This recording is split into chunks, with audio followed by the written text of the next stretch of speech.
Right, because I held it too long. Right. Thank you. It's like,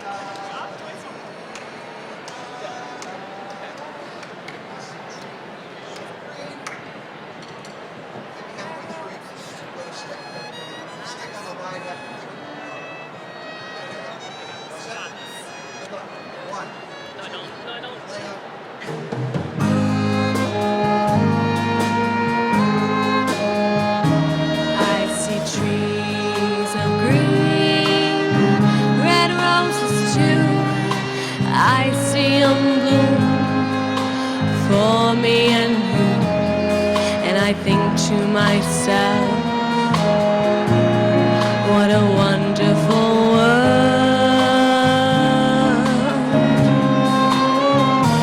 I see skies of blue and clouds of white, the bright blessed day and the dark sacred night, and I think to myself, what a wonderful world.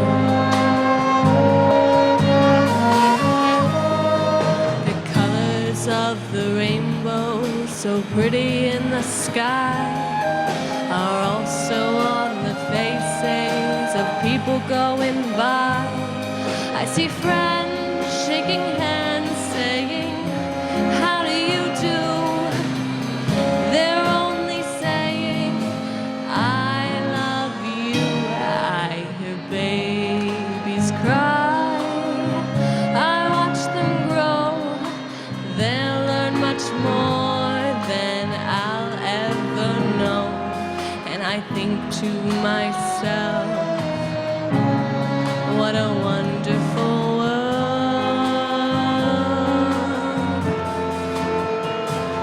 Yes, I think to myself,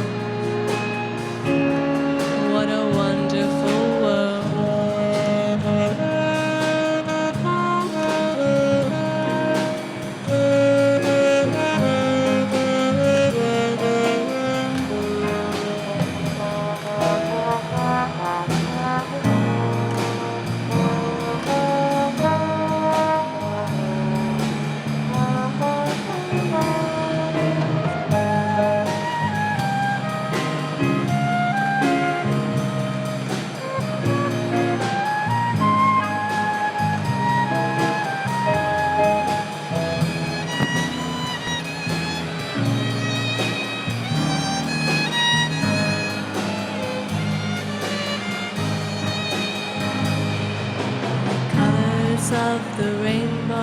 so pretty in the sky are also on the faces of people going by.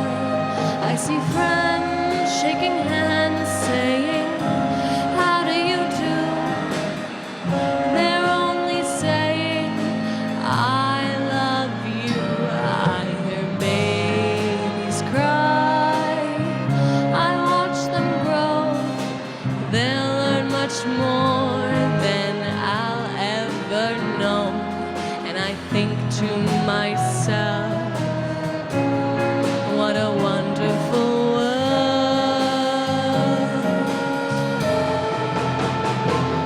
Yes, I think to myself, what a wonderful world.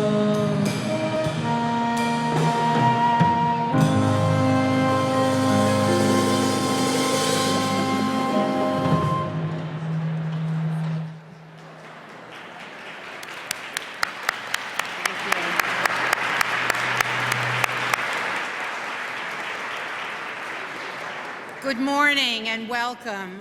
I'm Reverend Gail Cantor. I'm the Interfaith Chaplain at Endicott College, and it's my great honor and privilege to welcome each and every one of you to celebrate here today Dr. Richard Wylie, his vision, his spirit, his life.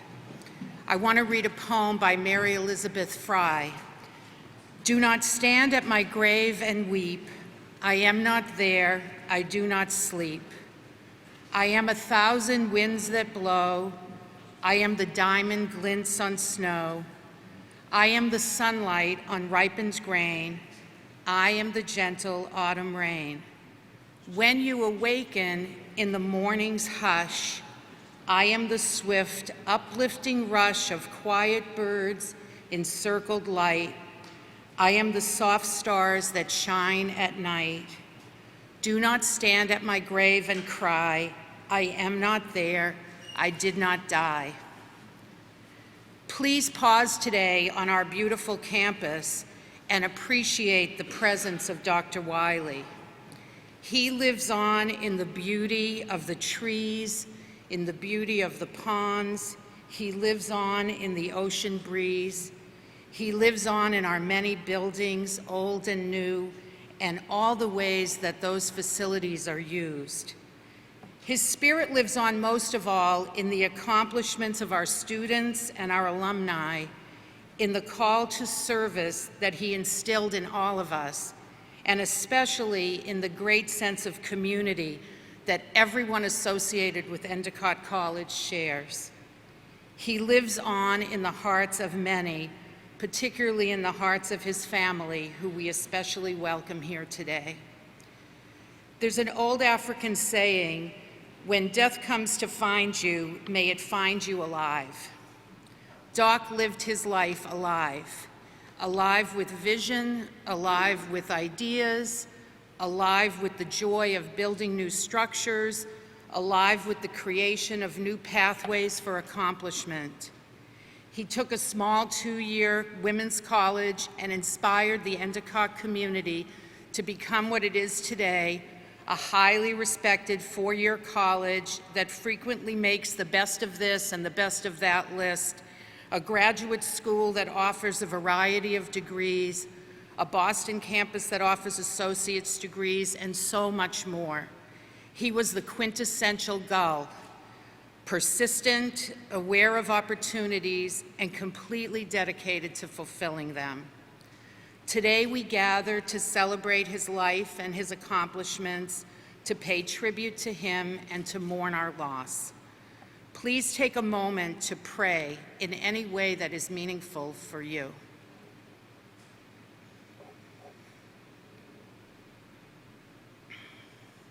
I offer the following prayer. Creator, sustainer of all that is and all that will be, we invoke your presence at this gathering today. We ask that as we celebrate the life of Dr. Richard Wylie, we are filled with the inspiration of a life well lived and encouraged to make the best use that we can of the privilege of our own lives. We pray for peace for his loved ones and his family. We pray for his eternal peace as he lives on in our memories and in his many accomplishments. Amen. At this time, with great respect, I'd like to introduce the interim president of our college, Dr. Katie Barnes.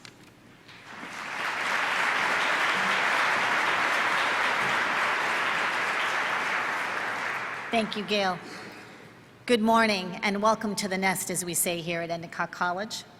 To the Wylie family and to all of you gathered here today, thank you so much for coming to Endicott to celebrate the life and legacy of, as you've already heard, a truly extraordinary person, Doc, as we call Dr. Richard Wylie, the man who had a vision and built Endicott College. In May, we grieved the loss of Doc, our hard hat president, as he was so fondly referred to every now and then, who increased the number of the buildings from 25 to 56, along with the number of beds that the students sleep in from 630 to 2,539. He transformed, as Gail said, this Endicott from a 2 years women's college to a co-educational graduate level institution. He led the overhaul of the college's mission, not once, not twice, but 3 times in his 3 decades, increased the number of our outstanding faculty from 67 to 525, and the total number of employees from 232 to well over 1,000. His vision also allowed us to grow our endowment from $4 million to $90 million. Doc will undoubtedly be recognized, in my opinion, as one of the greatest leaders in higher education. In addition to his loving family, his second family, Endicott, and the Beverly community also lost a friend, a mentor, a colleague, a visionary, and a storyteller. Oh, the stories. And yes, we have all heard those stories, sometimes never told the same way twice. We always had to wait for that unexpected, ooh, what's the ending going to be this time? But whether we heard those stories once or whether we heard it for the 100th time, every time there was a very special message to each of us that challenged us to be better citizens. He taught us to be courageous, humble, authentic, empathetic, trusting, innovative, collaborative, and most of all, to listen. Listen, he used to say to me, Katie Barnes, you need to listen. I'm like, yes, sir. As he loved to say many, many times over, remember the past, appreciate where we are, and dream about what we can be. While we all miss him very, very dearly, his stories live on every day. I walk this campus and I hear people gathered telling, oh, remember when Doc did this? Oh, remember that day this happened? And that's how we will heal and move forward. Take some time, I agree, today, and as you explore this beautiful campus, remember what Endicott was and appreciate what it became during his reign. Know that everything that he has done, from us, we all remember the flower story. When he first came on campus, he took all of the money in the capital budget and planted flowers at the front gate. And over the years, he has transformed this campus into the amazing place that it is today. So reflect on his 3 decades, on what he has done to achieve academic, residential, and student-centered excellence. These are very, very big, successes that we will bear the fruits for many years to come. In December, please watch your mailboxes for a very special edition of our Soundings magazine, which we will dedicate completely to the legacy of Dr. Wylie. As Eleanor Roosevelt once noted, with the new day comes new strength and new thoughts. We are Endicott strong, and as resilient gulls, we have new strength and new thoughts, which build each day upon the great institution that he provided us with. Thank you.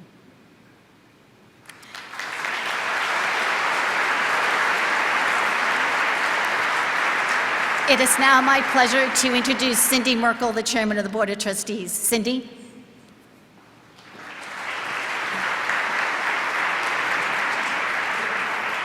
Thank you, and welcome everyone here this morning. I'm here on behalf of the Board of Trustees, but I would first like to welcome the Wylie family, all of our guests, our students, our faculty, administration. Dr. Wylie would have been very proud of all of you over this past few months with the transition that he put in place. I was asked to do a reading today and nothing more, and after researching, I have to tell you, I think it was one of the hardest tasks that I could have been given to pick something appropriate to reflect Dr. Wylie. So I hope it's reflective of your thoughts of him and what he would want to message to you today. When I have moved beyond you in the adventure of life, gather in some pleasant place, and there remember me with spoken words, old and new. Let a tear fall if you will, but let a smile come quickly, for I have loved the laughter of life. Do not linger too long with your sadness. Go eat and talk, and when you can, follow a woodland trail, climb a high mountain, walk along the wild seashore, chew the thoughts of some book which challenges your soul. Use your hands some bright day to make a thing of beauty or to lift someone's heavy load. Though you may not mention my name, though no thought of me may cross your mind, I shall be with you. For these have been the realities of my life. And when you face some crisis with anguish, when you walk alone with courage, when you choose your path of right, I shall be very close to you. I have followed the valleys. I have climbed the heights of life. At this point, I would like to introduce one of Dr. Wylie's good friends, Jack Good.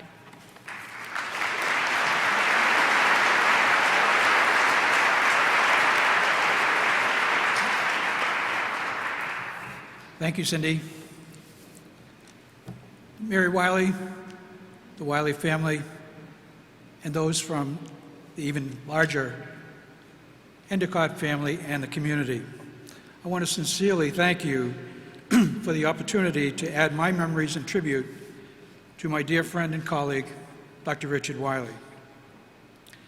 Back in February of this year, Dick Wylie and I were at the end of a Beverly Main Street's board meeting up in the hospitality suite, and he said, "Jack, do you have to rush back to the office?" And I said, "No." He said, "I'd like to have a few words with you." We had a very frank discussion about his current health, the terminal nature of his diagnosis, and the need to keep our conversation quiet because he didn't want to upset the students and staff on campus. He even asked me to say a few words at the memorial service that would be held at a later date following his passing. He and I both shed a tear or two. Little did I know the date of his passing would be on my birthday, my 75th birthday, on May 12th. His passing helped me to get serious about my personal retirement, when it would take place, and also caused me to think about the legacy that we pass on to those left behind. In Doc Wylie's case, where to begin? There is a poem written by Linda Ellis entitled "The Dash." It talks about what lies between the year of one's birth to the year of passing, a dash. For the dash represents all the time that we spend alive on earth. In Dick Wylie's case, 1941 to 2018. The last line of the poem reads, "So when your eulogy is being read, with your life's passion to rehash, would you be pleased with the things they say and how you spent your dash?" Doc Wylie has left a legacy with the college, its students, its faculty, its staff, its alumni, also the greater Beverly community and North Shore community, higher education, and primarily his wife and extended family. His dash is filled with many responses to the question asked of so many individuals and organizations by Dick, "What can I do to help?" Just to name a few, in the Beverly City alone, utilizing Endicott facilities for Beverly sports, namely football and ice hockey, the city's summer learning loss program, support of the Beverly Police and Fire Departments, scholarship support to Beverly students, and countless sponsorships of local nonprofit organizations. Dick was an active member of the Beverly Rotary Club, Beverly Main Streets, the Evelyn Lilly Lutz Foundation, and the North Shore Chamber of Commerce. He also served on the board of the Children's Center for Communication Disorders, also known as Beverly School for the Deaf, and also on Beverly Banks Board. His support of River House, now Lifebridge, continues even now. On campus, his countless acts of kindness were found in his love for each student. He assumed the responsibility of parent for each student. He took an interest in them. He laughed with them, cried with them when they were hurting. He encouraged them with financial, emotional, and education support and served as their mentor. He also knew how to have a great cookout or a pizza party at Beechwood or any place on campus at any time, day or night. Since May 12th, Dick's handiwork and vision have continued to make a mark on the campus. The so-called hard hat president presided over the design, financing, and the construction of almost 30 buildings and many other projects, including solar energy projects and parking facilities. Sitting next to Dick at many meetings brought out the worst in me and also in him. He had a great sense of humor. He was quick to laugh at himself. He talked of the move from helicopter parents to bulldozer parents. His many stories and experiences would have been a bestseller. He talked about his ride in a cardboard box boat held together by duct tape, not once, but on a couple of different occasions on campus. Dick was always willing to be fined for bragging about Endicott during a Rotary Club meeting. In fact, his fines were frequently leveled by bragging about academic programs, sports milestones, accreditation, new programs, internships, and national rankings by Forbes and U.S. News. He was fined so frequently that a fellow Rotarian made the comment that he was the sergeant-at-arms' best friend. He was quite reluctant as a fundraiser when he first came to Endicott in 1987. That changed significantly in recent years as he developed a product worthy of investment by potential donors. He was not shy in cutting to the chase and asking outright for the gift. Recently, he shared the story of traveling to New York with Dave Vigneron to visit a potential donor. As he shared the story with me, the gentleman was on his cell phone with his office, and Dick was riding in the back seat with Dave. As he was finishing up his call, the potential donor asked the assistant, who was on the other end of the line, "Who do you think I have in the car with me?" She had no clue, and she replied, "I really don't know what you're talking about." I said, "Well, I have Mr. Electrolux and Mr. Hoover in the back seat, and they are sucking the money right out of my pockets. I may not even have enough money for a cab fare home after the ride." He was quite proud that he had achieved such fundraising reputation. In conclusion, Dick's dash is still being fulfilled. There are those on campus, even today, that feel Dick is looking down on the campus, smiling with the knowledge that his vision is being fulfilled. They see Dick's handiwork in the construction projects that are still being completed, a strong enrollment, solid retention numbers, winning sports teams, and a vibrant campus growing in respect and promise for generations to come. To Mary Wylie and the Wylie family, thank you for sharing Dick, not only for the college community, but a most appreciative North Shore community that is much richer as a result of serving and walking alongside the man, a man dearly loved by myself and many others. May we each work at building our legacy of which we can, in fact, look to in the future, making a difference with our own personal dashes as we move forward. There is still time for us to make that difference. Thank you.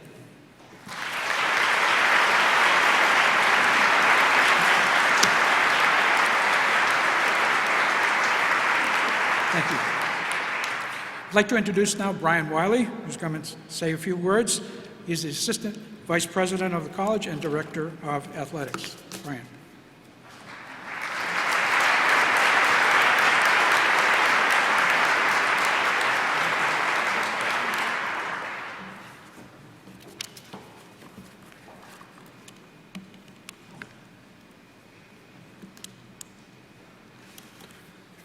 Good morning. On behalf of my mother Mary, my sister Kathy, and my brothers Chris and Greg, the 8 grandchildren, our Uncle Jim, and the entire Wylie family, it is truly a great honor to briefly reflect on the life of our dad, Dr. Richard E. Wylie. My father was most certainly the right person at the right time to transform his beloved Endicott into one of the greatest success stories in higher education. Some would say he was destined to begin his 31-year journey here at Endicott. But how unfathomable would that have been if that was not the case, when you take measure of what he achieved? I wonder what Endicott would have become. Because for 31 years, Dr. Wylie was synonymous with Endicott and made such a profound imprint on this community. Today, as I think of my dad, I'm drawn to the famous quote of Robert Kennedy. I know my dad would be disappointed that I didn't choose a Republican, who once said, "Some men see things as they are and ask why. I dream of things that never were and ask why not." My dad lived by those words each and every day. He was a dreamer. He deeply believed in meeting challenges head on and creating opportunities from obstacles. I learned this very early on when I was maybe 9 or 10 years old. He was coaching my baseball team. The team on the field was one of the teams that always won the championships and coached by a much bigger and formidable person. And they refused to end their practice to give way to ours to start on time. At first, it was a casual conversation, but that quickly moved to louder words and close talking. He did not back down, and the other coach eventually relented. But just as he always had throughout his life, he stuck up for and fought for the ones that needed the most. One of the many life lessons I've learned from my dad. Each and every day as I drive onto this spectacular campus, I marvel at what he has created and also the literally thousands of lives he's touched along the way. I can honestly say that of the 100 of emails and notes my family and I have received, the pervasive theme was that he was such a big part as to why they chose Endicott as a student or stayed on as a faculty or staff member longer than they had thought. I'm not sure how many presents have the impact that he had on so many people. He challenged this community to excel in every way. He was a wonderful listener and acted upon what he heard to help others, most importantly, our family and students. How often would we hear the words, "How can I help?" And boy, those were genuine words. On occasion, he was somewhat impatient and perhaps a tad feisty from time to time. He knew how to raise his voice and push buttons on people better than anybody, but it was only because he wanted their very best and for those lofty goals and dreams to come to fruition, and they most certainly did. But to the countless people that he helped change their lives, he was an even better father than he was president. He could somehow gave his heart and soul. How could someone that gave his heart and soul to his profession also be an even better father, husband, brother, and grandfather? But he was, and that is our greatest gift of all. There was no problem, obstacle, or challenge that was ever insurmountable in the eyes of our dad. He made every bump in the road an opportunity to shine, help someone, or come out better and stronger. One story that Kathy, Chris, Greg, and I often think about is a Halloween that he decided to really think out of the box and make costumes out of larger size boxes for us. We were living in Colorado at the time. Kathy was 13 and Greg was 3 or 4. Chris and I were somewhere in the middle. But he took these oversized boxes and tirelessly painted each to the finest detail you could imagine. The Tin Man from The Wizard of Oz, a robot, a policeman, and my sister was a dice. Though we could barely walk down the road, they were made with such tremendous love and creativity. One particular house we went trick-or-treating at, someone was hiding in a window above the front door with a water hose. So how do you run when you're head to toe in a box? We looked like 4 turtles stuck on their backs getting drenched by water. But very few could do what he did, and that was made possible by his wife, Mary. She was so incredibly supportive of what he needed to do to grow his Endicott family, as that, I think she knew, needed the most attention. But the two of them were a team that not only provided my brothers and sister and of course their grandchildren, with everything they could possibly need, but pushed and challenged us and provided the strength and instilled the importance of family values, love, faith, work ethic, respect, and obviously an appreciation for what was important and genuine. My mom and dad were superheroes together. They somehow worked two demanding jobs. Of course, my dad and my mom was a kindergarten teacher for more than 25 years. The two are devoted to education, and all while being superheroes and raising 4 children. My dad would often say publicly, I have 1 daughter who's perfect and 3 sons. But my mom and dad provided each of us with storybook childhoods. Now my mom is a superhero, and my family continues to look to her, and we love her more than she knows. And so the entire Wylie family expresses our deep appreciation for your presence today. And we also want to thank you for your kind and supportive expressions over the past 5 months. I know most certainly you would want each of us to leave here this morning with a smile on our face and with thoughts of how we can continue to build upon the legacy our dad, Dr. Richard E. Wylie, has built. No one loved this quote more than my dad, and he probably used it more than he should have, as he often would with quotes. But I think it's more than appropriate to conclude my thoughts with this from Patrick Overton. When you walk to the edge of all the light you have and take the first step into the darkness of the unknown, you must believe that one of 2 things will happen. There will be something solid for you to stand upon, or you'll be taught to fly. Dad, you've given that solid base to not only your family, but the countless people you have touched. We are eternally grateful. And if you don't find something solid to stand on, you'll be taught to fly. Dad, we know you're flying today and will fly in our hearts forever. Thank you.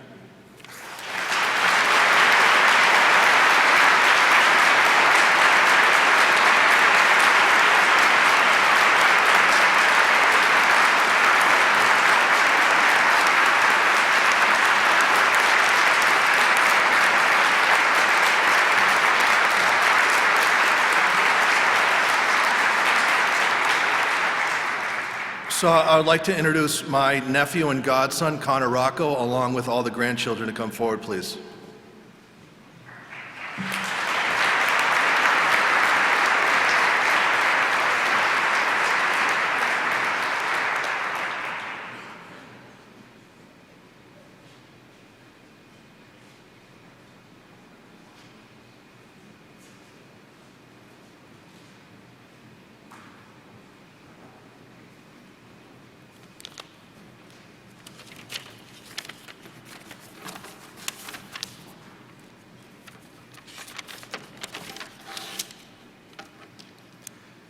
It is with tremendous honor, pride, and love that we are here to pay tribute to our grandfather.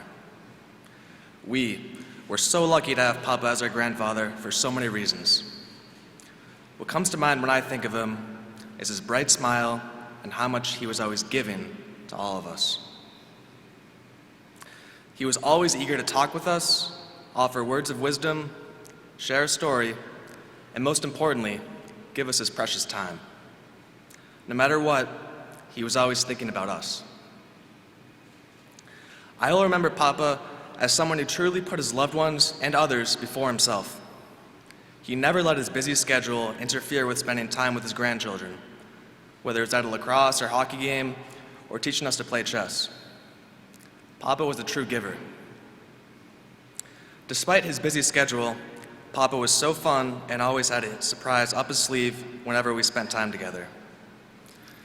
I will never forget the amazing trip to Ireland he took my family on, filled with new adventures each day.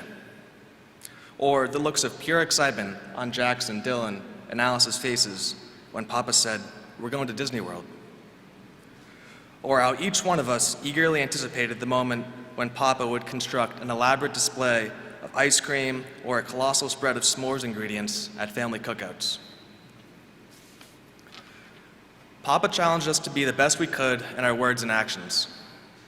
And though we have so many unforgettable memories of Papa, it is his example of hard work, integrity, and care for others that we will aspire to live up to every day. From one of my favorite books, The 5 People You Meet in Heaven, written by Mitch Albom, There's a line that reminds me of Papa. Sometimes when you sacrifice something precious, you're not really losing it. You're just passing it on to someone else. We will forever cherish Papa for his sacrifices for us, his wisdom, the fun times we shared, and we are grateful for his love that continues on with our grandmother. We thank you for coming to honor our grandfather today.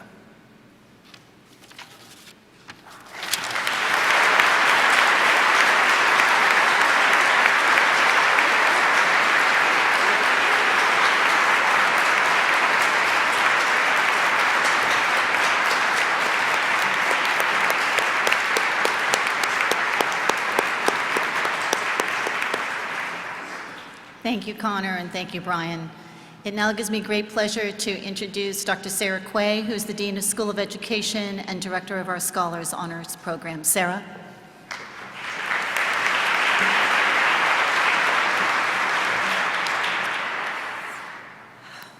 Thank you all for getting up to speak. That was beautiful. Endicott community, neighbors, and the Wylie family. 20 years ago this past August, I interviewed with President Wylie here at Endicott. I was surprised to be interviewed by the college president, but I learned he met with all new hires, a practice that helped him get to know each of us personally. Many of you in this room have your own version of this story. There are other stories about Dr. Wylie too. Students share memories of his barbecues. Parents remember his open door policy. Trustees and alumni tell how he transformed a struggling institution into a thriving college. Longtime employees recall Paint Day. Our Endicott neighbors speak of his involvement and, I would guess, his applications for building permits. Everyone has a story about Dr. Wylie. These tell us a lot about who he was as president of this college. Dr. Wylie's stories reveal his visionary spirit. He loved this college and the people who study, teach, build, cook, clean, and work here. He also expected a great deal of each and every one of us. I know one department on campus has the acronym WWDWD prominently displayed as a reminder of his high standards. What would Dr. Wylie do? He tirelessly imagined and then made real the buildings we work, play, and live in today. He motivated all of us to say yes to challenges and to be entrepreneurial in our outlook. Dr. Wylie's stories reflect a man given to random acts of kindness. He was known to pay a student bill and buy a young employee an Endicott shirt in the bookstore. He would routinely ask, "How can I help?" and help he would, offering scholarships and support to those in need. Senior Maggie Boyce remembers him this way. Last homecoming, my roommate and I saw Doc climbing into a golf cart. On a dare, I yelled out, "Hey Doc, got room for 2 more?" "I can make you 2 fit," he responded. We laughed the whole way across campus, waving at parents and students. Dr. Wylie's stories reveal a man deeply devoted to his community. After the memorial service for him in May, this campus was so quiet, as if the place itself knew what we had lost. As I walked through the deserted LSB atrium, I ran into Chris Alves, who works in the building. "I used to see Doc in here," Chris told me, going from table to table, visiting with students. When he got to the table, the students' faces would just light up. President Wylie's devotion extended beyond this campus to our Boston site, to our partnerships in Madrid and beyond, and to the Beverly community where he supported local businesses. In the days after he passed, a sign outside a cafe in Beverly Farms read, "Thank you, Doc Wylie. We will miss you." He was everywhere, and everywhere he went, he brought Endicott with him. These stories poignantly remind us of the good fortune we had to work with and for such a leader. These are his stories. They are our stories. They are Endicott stories. These stories tell us the values at the very heart of this community and will help us chart our course forward.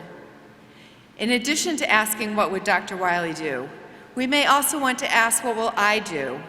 What will I do to keep those values alive? Soon after I started my job here, my father died very suddenly. Dr. Wylie stopped me in the Post Center parking lot to offer his condolences. After my father passed, he shared, I kept picking up the phone to call him. This image has stuck with me over these many years because it rings so true. It doesn't matter how much time goes by. When we lose someone we love, care about, respect, or admire, we want to stay connected. Our Dr. Wylie stories help us to do this. As you share your stories, consider what they tell you about a fearless leader who believed a small group of committed individuals could build a college, and about the values we hold dear in this beautiful place called Endicott. Matt Layton, class of 2018, will now share some words. Thank you.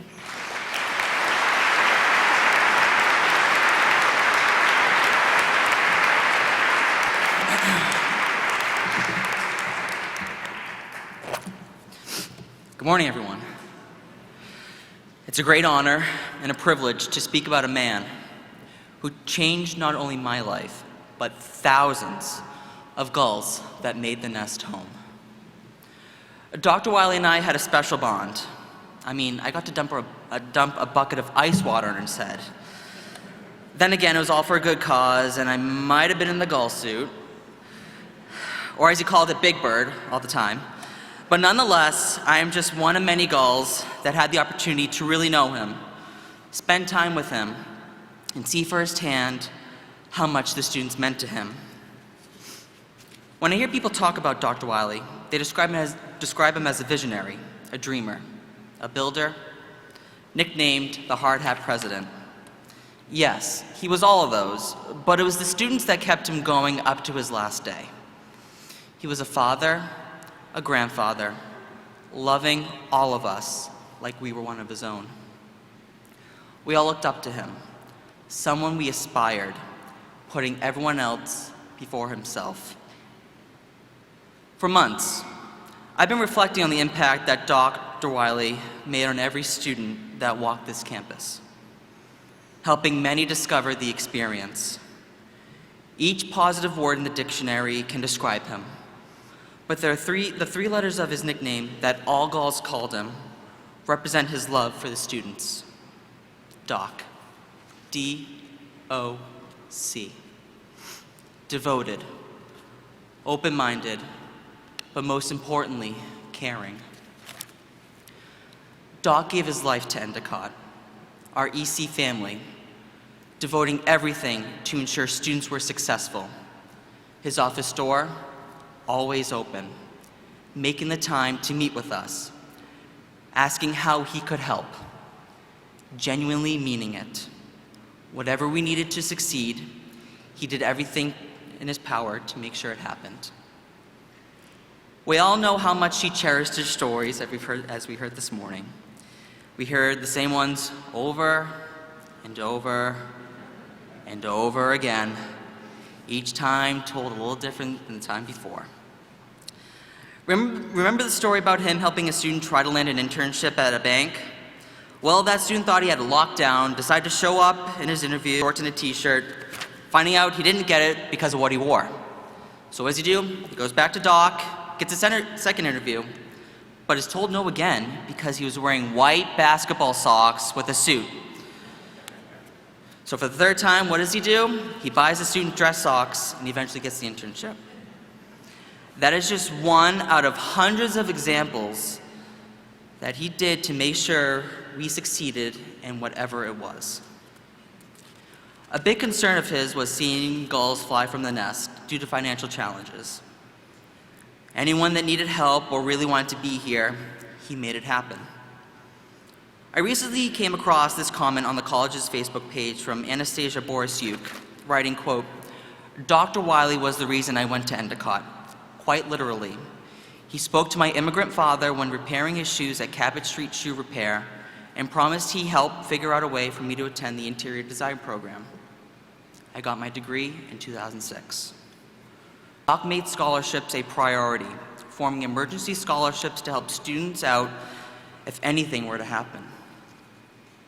Move-in day for first-year students was a special day for him. Many times he lent a hand. But 2006 was a year that sticks out to me.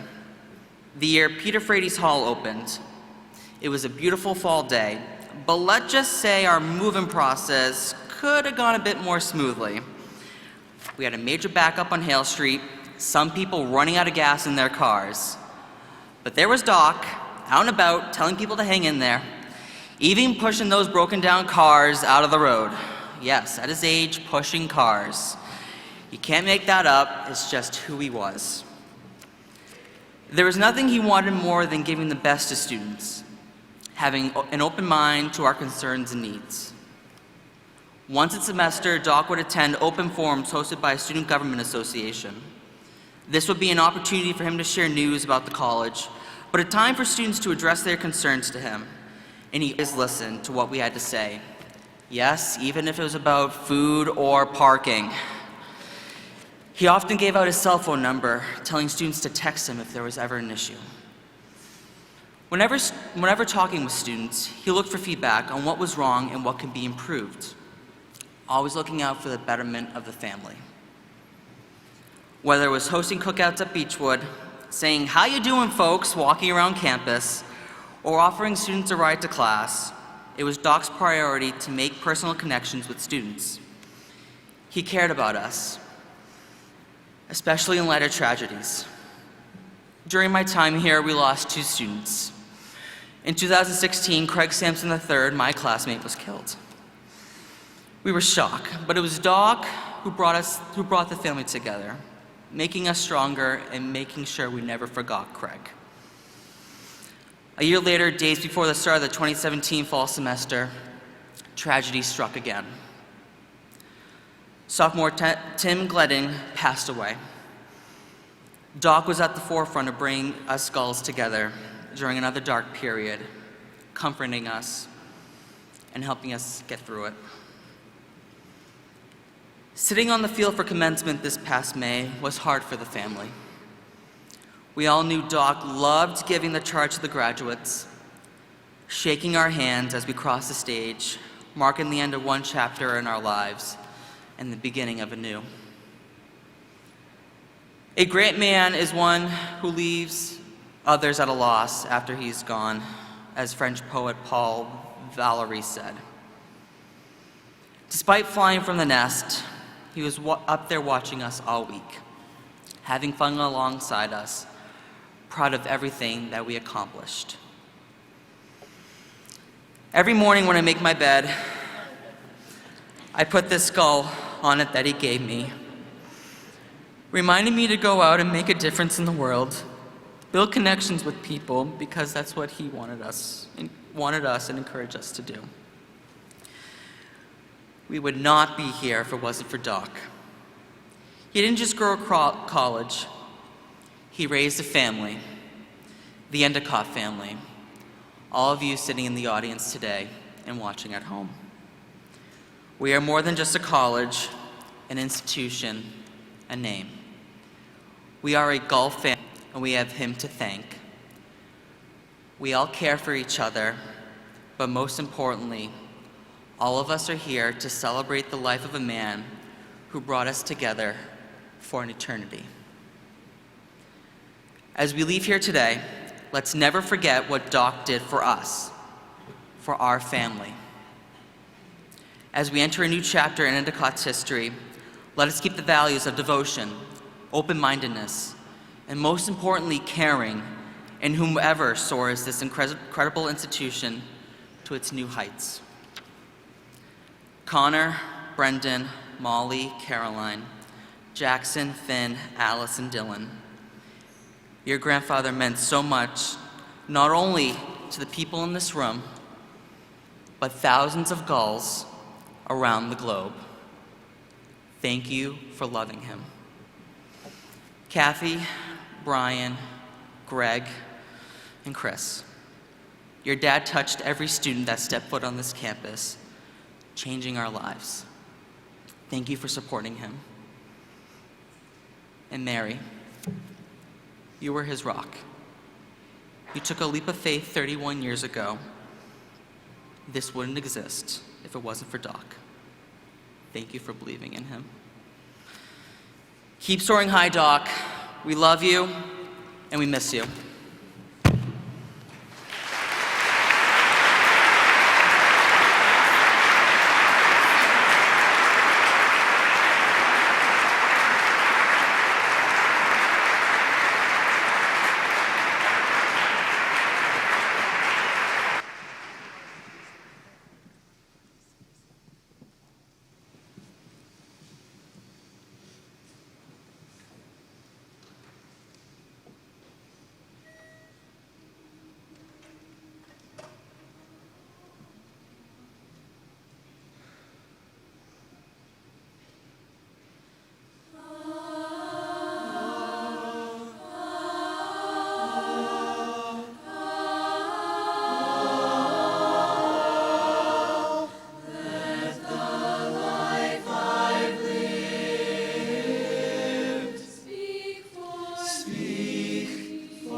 Thank you, Endicott singers.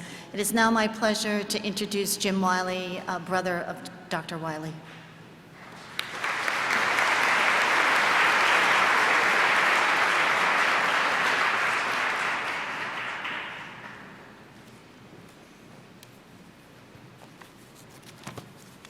I'm glad she introduced me because you wouldn't have recognized that I had any relationship to Dick.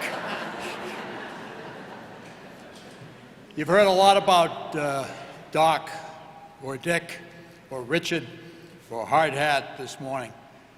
I'm going to try to give you a little perspective on Dick's foundation and development as a child or a young man, so you can see where he ended up and why he ended up there. His life was like a river. A Norwegian writer and poet, Jan Johansen, described it this way: life is like a river. Sometimes it sweeps you gently along, but sometimes the rapids come out of nowhere. The river floor may be smooth and sandy or studded with rocks. Sometimes we go with the stream, and sometimes we struggle against it. Sometimes the water is calm, warm, and inviting. Doc's life started with a meandering stream and ended in a waterfall of dreams, plans, and accomplishments. His vision and perseverance were extraordinary. He seldom went with the flow. Dick took charge over his own life. Smooth and rough underfoot, it made no difference to him. His ideas were captivating and compelling. A little insight into Dick's youth may help you see some of the cornerstones of his foundation. As youngsters, we used to picnic by a small meandering stream near Peterborough, New Hampshire, where our dad was a summer camp director. Playing on moss-covered rocks and stones, we often slipped and fell, only to get up and try again. Persistence and can-do attitude developed early. Dad suffered from multiple sclerosis, but that didn't stop him from long days of teaching at Boston University, conducting summer school classes, and many, many night classes to supplement his income, which in those days was quite meager if you were a professor, and to send us to college. The value of work effort learned early. Scouting and athletics taught us many things: the value of confidence and pursuit of dreams and goals. In Endicott, what a team. His unwavering love and admiration for students, administration officials, professors, and friends of the college provided Doc the strength to overcome so much. My life was full, happy times and not so happy times. Challenges met and most often pushed aside. We learned from disappointments and sometimes our failures. Memories of our childhood, so very many, these stand out and relate to his successes and career. I heard someone mention this morning that he thought out of the box. Well, you got to go back to when he was a toddler, because that's when he first found out what a box was. He was in a crib, he stuck his head through the railings, and couldn't get out. Fortunately, his dad had a saw, cut the bar, and removed Dick from the box. I'm sure when he started here and saw the condition of the college's financials, he was very concerned about Endicott budgets, and I'm sure that through the years that was always on the forefront. Well, he learned very early to fight for who got the largest piece of the brownie that was cut in half, and that would relate to negotiations on the budgets. "I've got your back" was his management style. Well, he learned that when he played darts with his brother, James, and bent over to take the darts out of the dartboard when his brother stuck a dart in his butt. Well, the story goes on that our grandmother and grandfather, who was a policeman in New York, were visiting. My father, in a slight rage, grabbed all the darts, threw them up on the shelf in the front hall. And our grandmother and grandfather returned a couple days later by train to New York. And there was quite an astonishing trip that people were snickering and laughing, and she had no idea what was going on until she got home and found 3 or 4 darts stuck on her hat. Accept failure and move on. Well, my father and mother, and Dick's father and mother, tried to become guidance or provide guidance to us to become musical, talented people. He played the trumpet, I played the sax. We learned to accept failure and move on.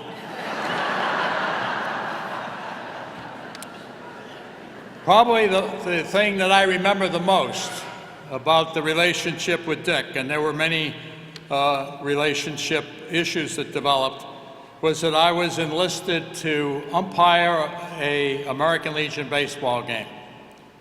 And Dick was quite a baseball player. He loved the game. I've never been able to figure out whether he's a Yankee fan or a Red Sox fan.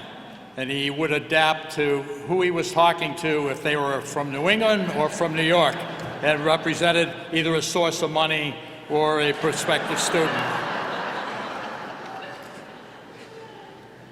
Well, I didn't have any equipment, so they wouldn't allow me to umpire behind the plate, so they put me out behind the pitcher. And I can hardly see, no less see home plate from behind the pitcher. So Dick came up, I called him out on strikes on his first time at bat. Second time he came up, I called him out on strikes again. And the third time, courage be damned, I called him out on strikes again. And from that, he learned that there were sometimes limits in the relationships that he had, either with the people he worked with or his family. He learned very early not to blindly follow what people told him, to question and listen. We had an oak tree in the front yard that had to be 2 to 3 feet in diameter. It was crowding the house, and my father said, "We got to take that tree down." Well, I climbed up the tree, cut the limbs. Dick watched and gave directions, and we cut down the trunk, but we then had the stump in the ground. Didn't realize how big an oak tree stump was or how deep the taproot went. And Dick kept saying, "We can't get that out, we can't get that out." We borrowed a Jeep from a neighbor, tried to pull the stump out, and burned out the clutch on the Jeep. So I guess the message there is you don't blindly follow, and Dick didn't. And he listened a great deal, and he had great advisors and great support. And the last comment, Billy, don't trust everybody on the surface, particularly your brother. I can remember his first automobile was a Renault.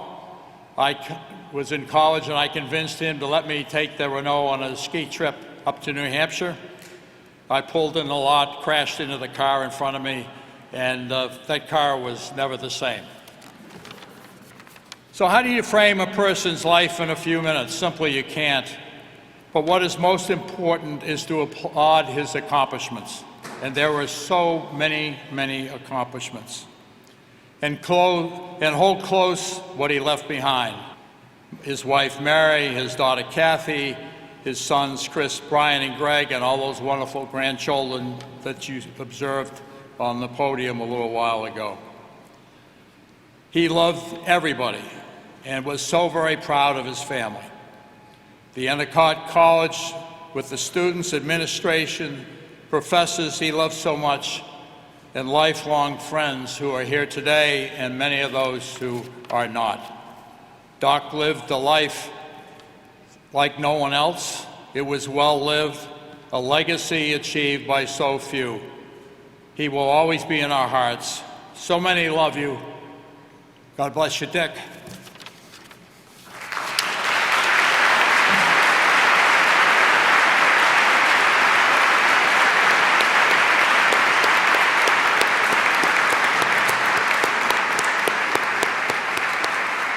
Thank you.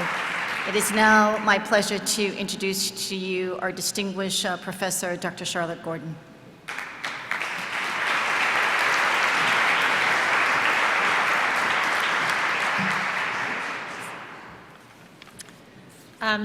Some of you may not realize that actually my career at Endicott began long before I was a professor. I was actually a residence director. Yes. Back before the college was co-ed, and back then our primary job as RDs was to kick men out of the dorm rooms. I was myself pretty much just out of college, and I was getting my master's, and I thought this was the stupidest rule ever.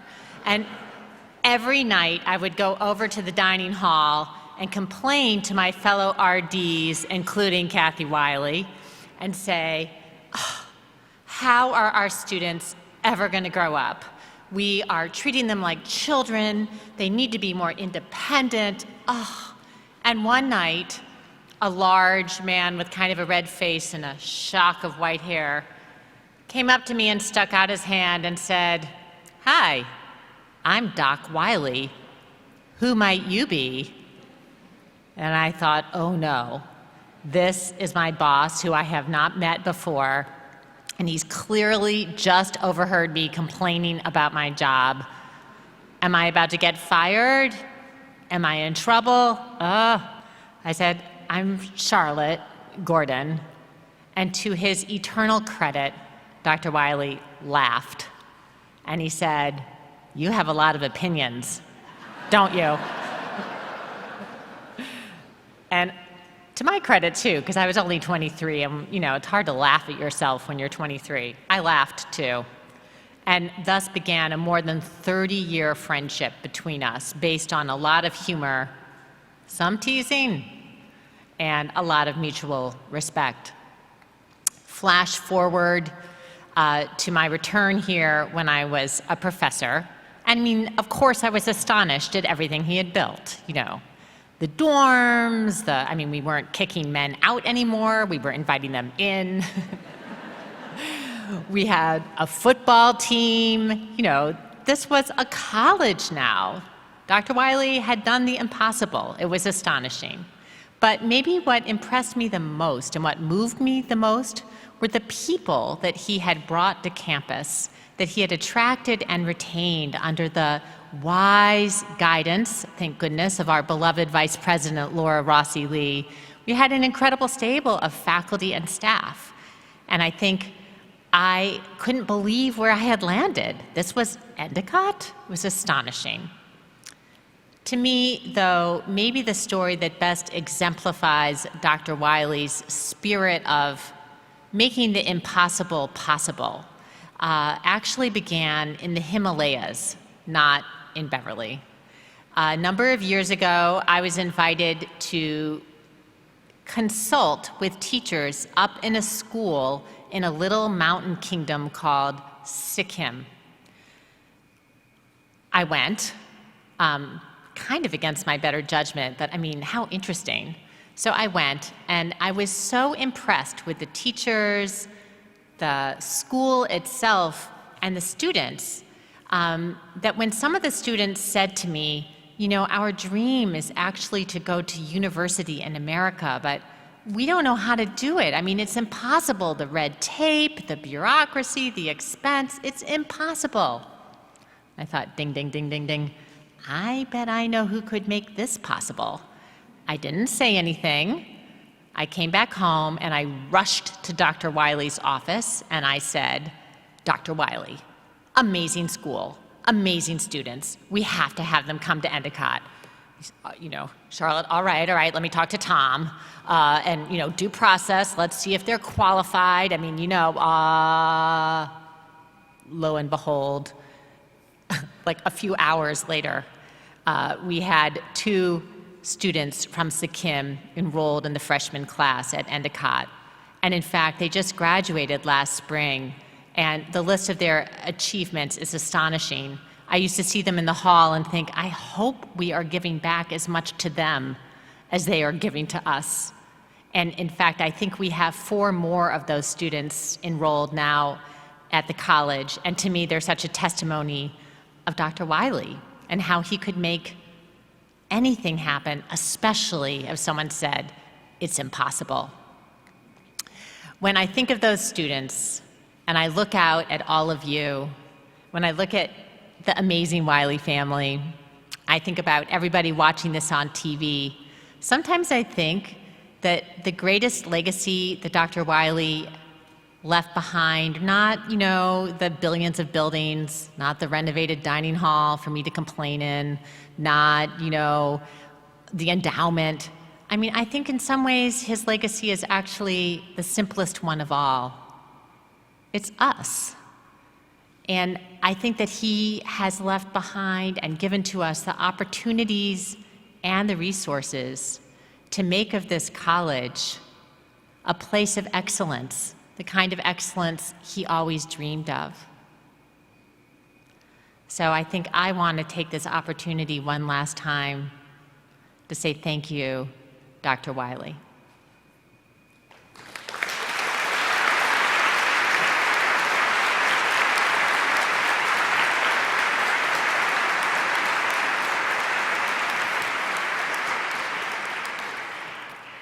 In just a few minutes, following a benediction, we'll show a video that's approximately minutes long, and we ask that following the video, we observe a moment of silence. Following the moment of silence, there'll be a musical selection that will conclude our service. So that's what's going to happen next. Norma Cordell was a highly respected Unitarian Universalist minister, a Native American, and a Buddhist, all wrapped into one. In a sermon she gave on facing death shortly before her own death in 1998, she said the following, quote, "The idea that those who love forms the center of our lives will simply abandon us forever at some unknowable date is not only terrifying, it's insupportable. Surely our loving deserves to come to something better than that. I personally believe that it does." An African poet writes, "Those who have died have never left. The dead are not under the earth, they are in the rustling trees, they are in the growing woods. Our lives are continually shaped by those who are no longer physically with us. What we believe, what we know, our choices and our dreams are shaped by those whom we knew and loved, and by those we knew only through their words and works. The lives they lived hold us steady. Their words remind us and call us back to ourselves. Their courage and love evoke our own. We, the living, carry them with us. We are their voices, their hands and their hearts. We take them with us and with them choose the path of deeper living." During the moment of silence today, please reflect on your experience of Dr. Wylie and the value or virtue that you recognize in him that you may take on to share more brightly in his honor now that he has passed. I will offer a benediction, and then, like I said, we'll show the video and have that moment of silence, and then music will conclude our tribute. Sacred presence, the source of all, we have come to share the loss we have felt in the passing of Dr. Richard Wylie, and to share and celebrate the joy we carry forward from his life. This we have done. Before we end our remembrance, let us acknowledge that we will not and we cannot end the love he showed us, the memory of him or the love that we carry forward. We have received many blessings and many gifts from Dr. Wylie. May we continue to reflect those blessings into the lives of the people we come in contact with, even those who come many years from now. May we always be able to see those blessings reflected in our own lives and smile, knowing that his spirit lives on with us. Amen. I think my first memory is when I heard that they were looking for a president here. So I drove up, and then I came onto campus, and I just sat there and I said, What a beautiful place. What an opportunity. And I just sat here and marveled at what could be.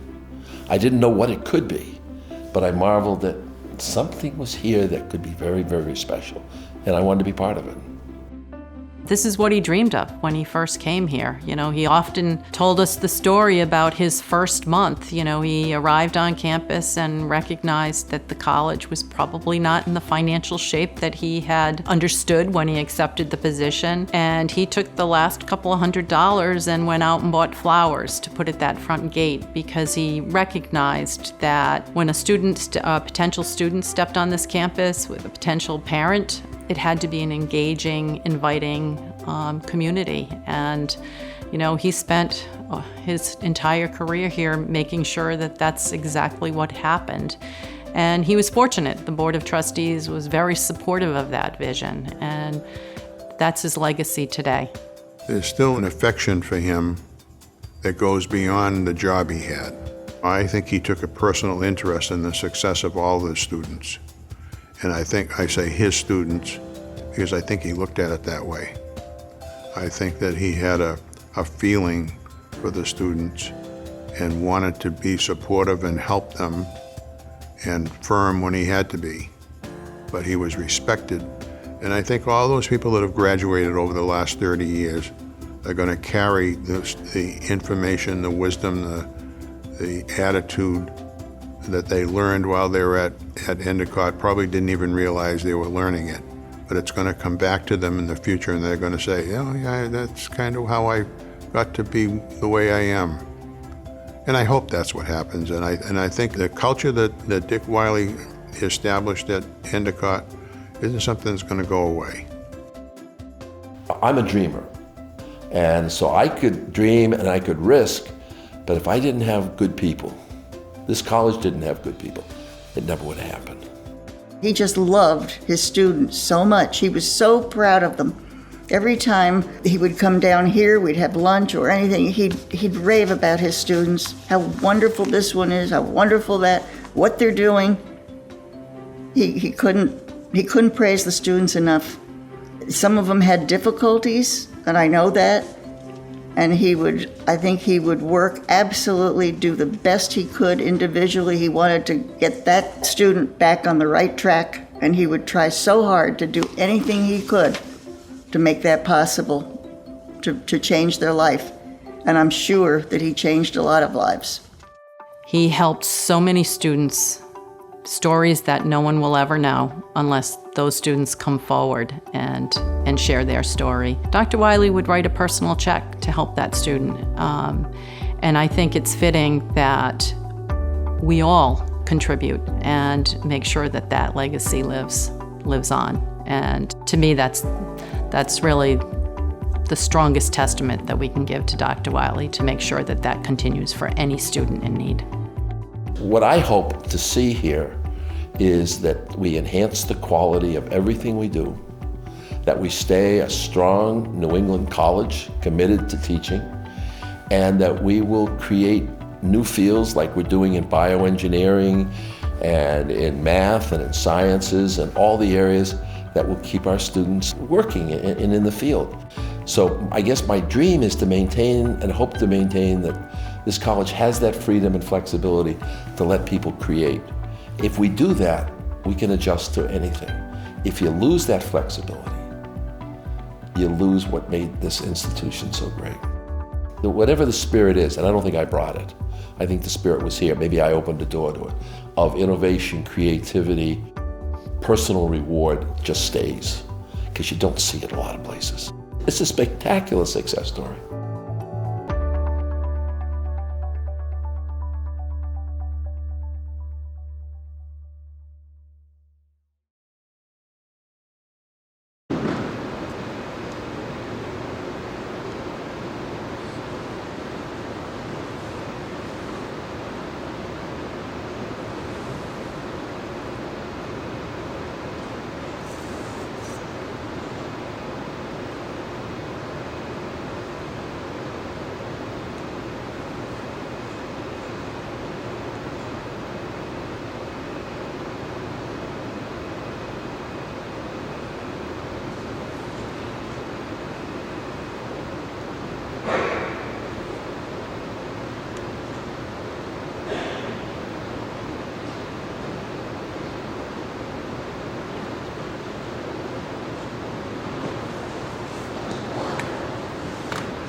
What?